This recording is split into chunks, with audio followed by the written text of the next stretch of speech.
Obwakabaka bwa Buganda buvumirira okutulugunya n'okutyoboola abantu abavuganya ku bukulembeze mu bifo ebyenjawulo. Abamu baagala kubeera ba president, abalala baagala kubeera bakaba parliament n'ebifo ebirala.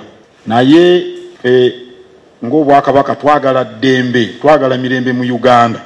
Naye tetusobola kuba na ddembe nga tulaba ttemu, nga tulaba omukka ogubalagala n'ebikolwa eby'obukambwe. Era ebikolwa eby'obukambwe n'ettemu biteekwa okukomezebwa, kubanga byongera kutabangula ggwanga, tebiritereeza.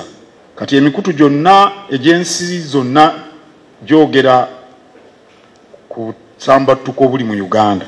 Gavumenti egamba nti egezaako kutangira kirwadde kya ssenyiga korona. Ekyamazima, obulwadde obwa ssenyiga korona oba COVID-19 bwa mutawaana nnyo, naye tekitegeeza nti abo bonna abatagendera ku mateeka ga kisawo balina kuyisibwa nga nsolo za ku ttale okukuba abantu, ate nabana ababakwata nabo bwe baba nga bagezaako okutangira COVID-19 nabo ayinza obbakwata, okukuba abantu, kubasiba, okubamalako eddembe lyabwe, ate nakyo kimenya mateeka.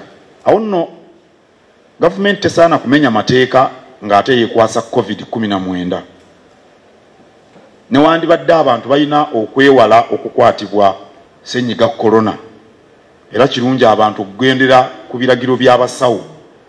Naye ate ekyo tukiwa bbeetu gavumenti n'eragira abakuuma eddembe ate okumenya amateeka.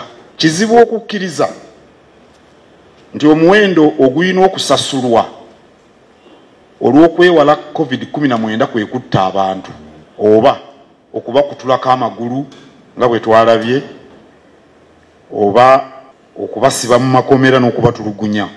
Newandibadde nga ab'ebitongole eby'ebyokwerinda balina obuyinza mu mateeka okukwasisa amateeka n'ebiragiro, naye nabo tukibawa bbeetu ate kumenya mateeka.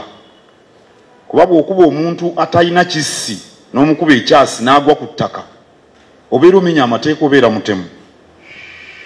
Eddembe ly'abantu ery'obwebange lirina okusibwamu ekitiibwa. Newandibadde waliwo obwetaavu okukwasisa amateeka.